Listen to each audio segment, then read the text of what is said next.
Баршаңызға сәлем, сіздермен тілгеспек жоқ. Қазақстан жаңалықтарына тәуелсіз көзқарас. Және оның жүргізушісі мен журналист Әсем Жапишева. Кеше Тоқаев халыққа кезекті жолдауын жолдады. Бұл биліктің 29 жылда халыққа 27-ші жолдауы.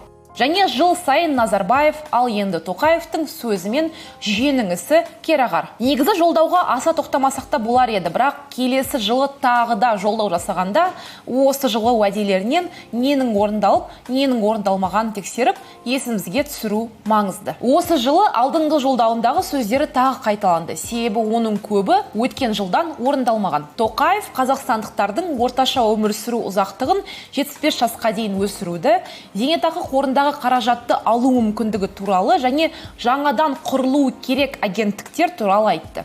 Бүгінгі шығарылымда осы тақырыптар аясында және оның жолдау барысында айтқан сөздері қаншалықты рас екендігі туралы сөз қозғайтын боламыз. Бірақ бастамас бұрын әдеттегідей сізден осы каналға жазылып, видеоға лайк басып, бөлісіп, міндетті түрде пікір қалдыруыңызды сұраймын. Рахмет, кеттік. Сонымен Тоқаев, Назарбаев секілді құр сөзден тұратын сөзін оқып берді. 1,5 сағатқа созылған көрсетілімнен Тоқаевтың өзі де, журналистер де, көріп отырған адамдарда шаршады. Осынша уақыт созылса да, ішінде түртіп нәрсенің өзі күмәнді. Естеріңізде болса, алдыңғы шығарылымда Тоқаевтың алдыңғы жолдауы туралы сөз қозғап талқылаған болатынбыз. Уәделерін әлі орындамағандықтан болар, бұған дейін айтылған нәрселер тағы да қайталанды. Көп созбай жолдауында не айтқан туралы қысқаша тоқталып өтсем. Президент елде 2 жаңа мемлекеттік мекеме ашылатынын айтты. Айтуынша олар стратегиялық жоспарлау мен реформалар мен бәсекелестікті дамыту және қорғаумен айналысатын болады. Ең қызығы ол оған дейін мемлекеттік қызметшілердің саны қысқартылатынын айтқан болатын. Биыл 10%-ға және 21 жылы 15%-ға. Бірақ жалақы қоры қысқармайды. Мүмкін сол қысқарған мемлекеттік қызметкерлер жаңа агенттікке жұмыс істейтін болар. Алайда агенттікті кім басқарады, құрамы туралы ешқандай ақпарат айтылмады. Шенеуік депутат және судьялардың шетелдік шот пен мүлікке иелік етуі шектеледі. Ал бұл тезиспен біз келісеміз, бірақ бұл уәдені 13 жылдан бері Назарбаев беріп келе жатқан болатын. Және 21 жылы 700 мың қазақстандық зейнетақысының бір бөлігін тұрғын үй сатып алуға, емделуге, ақы төлеуге немесе басқа басқарушы компанияларға ақша аударуға пайдалана алады деп уәде берді. Естеріңізде болса, бұған дейін ол бұл тақырыпты көтерген. Барлығы қуанып жүргенде халықтың бәрі емес, шотында белгілі бір сомасы барлар ғана ала алады деді. Сонымен ол тақырып жылы жабылып қалған болатын. Енді бір сұрақ, бұл жол сонша шегеріп келіп, 700 мың адам ғана ала алады деген санды қайдан алды?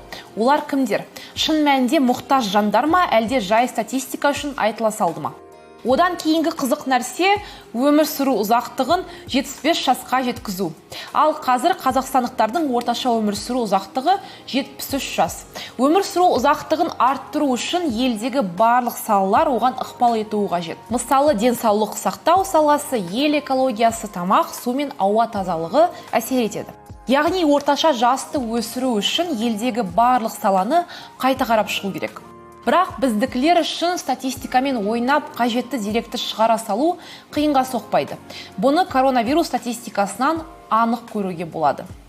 Одан бөлек тағы мынандай уәделер берілді. Зардап шеккен кәсіпкерлерді қолдау және мемлекеттік немесе квази-мемлекеттік секторға тиесілі ғимараттарды жалдау ақысынан босату. Төлемдер санын азайту үшін салық кодексін қайта қарау. Бізге мұнай инесінен түсіп экономиканы дамыту керек. Бұл әр жолдауда айтылатын нәрсе. Спорт клубтары үкіметтен қаржы алмау керек.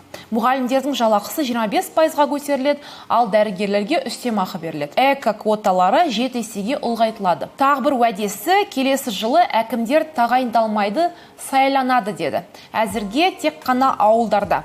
Бұл тұсы бізді қуантады. Алайда бұл уәдені Назарбаевтың өзі 13 жылдан бері беріп келе жатқан болатын. Маслихат кездесулері онлайн режимде халыққа ашық көрсетіледі. Өтірік дауыстан қорғалған онлайн петицияларға арналған бір ресурс пайда болады.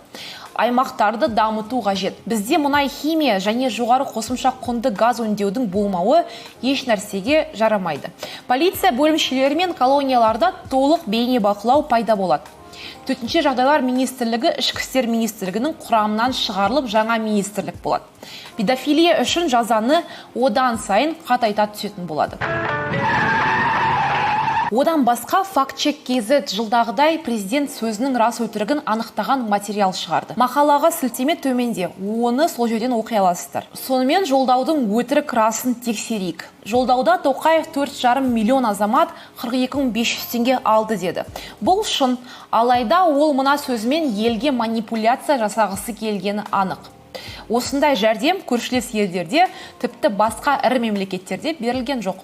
Бұл нағыз манипуляция. Мысалға, Жапония әр азаматына 387 мың, Әзербайжан 49 мың, Ресей 57 мың теңгеден берген. Ал ақш үкіметі болса, жұмыссыз қалғандарға 500 мың теңгеден. Германия 2 миллион 507 мың теңгеден үлестіріп берген. Тоқаевтың басқа мемлекеттер деп нені меңзегені белгісіз. Әрі көрші елдерде ондай жоқ деуі шындыққа жанаспайды. Әлем соңғы 100 жыл ішінде болмаған күрделі дағдарысты өткеруде. Бұл сөзі де алдау. Себебі Тоқаев айтқандай 100 жыл ішіндегі күрделі дағдарыс деп айтуға келмейді. Себебі дүниежүзілік банк соңғы 10 жылдағы ең үлкен экономикалық шок деді. 100 емес, 10 жыл. Екеуінің айырмашылығы бар екен Тоқаев білмесе керекті. Жалпы кез келген адамның, әсіресе мемлекет қызметкерінің, президенттің айтқан сөздерін сүзгіден өткізу маңызды. Халық бейжай қарайды деп айтып жатқан сөзіне өтірік деректер келтіреді. Ал халық оған сенеді. Бұл олардың амал айласының бірі. Әрі жолдауда тек құр деректер келтірді. Айтқан уәделеріне жауапты адамдар бекітілмеді. Нақты уақыт қарастырылмады. Яғни тапсырма тек сөз күйінде қалатынына тағы бір дәлел. Одан басқа белгілі саясаттанушы Досым Сатпаев бұл туралы пікір білдірді. Жасау, азайту, көбейту, бақылауда ұстау, қолдау, арттыру, дамытуға нұсқау беру, қамтамасыз ету, тоқтату, түзету және тағы басқалар. Бұл сөздер ел тәуелсіздігінің барлық уақытында президент жолдауының басым көпшілігінде айтылатын жай сөз болып қала беретін стандартты жиынтық. Мұның бәрі жыл сайынғы жолдау биліктің өткен жылдарындағы барлық сәтсіздіктер үшін жауапкершілігін жоятындығы әсерінен. Ал жаңа нұсқаулар қоғам талқысына түспеген, орындалмай қалған уәделерге келіп қосылады. Оларға нәтиже керек емес. Жыл сайынғы жолдаусыз-ақ елді дамытып жатқан елдер жетерлік. Себебі қарапайым, бұл елдерде экономика және саясаттағы сәтсіздіктерге билік жауап береді. Біздің жыл сайынғы жолдау халық пен биліктің арақатынасының ескірген схемасы. Мемлекет дамуына арналған басты стратегиялық мақсатты бірнеше жылда бір рет айту жеткілікті. Сондай-ақ ақша мен уақыт ауаға ұшып кетпес үшін мемлекеттік аппаратты қатаң бақылау керек. Сондай-ақ болашақта осы бағдарламаларды іске асыруға кедергі келтіретін түрлі ықтимал қауіп-қатерді, форс-мажор жағдайды алдын ала анықтап, елдің дамуының стратегиялық бағдарламаларын әзірлеудің тиімсіз механизміне өзгерістер енгізу қажет.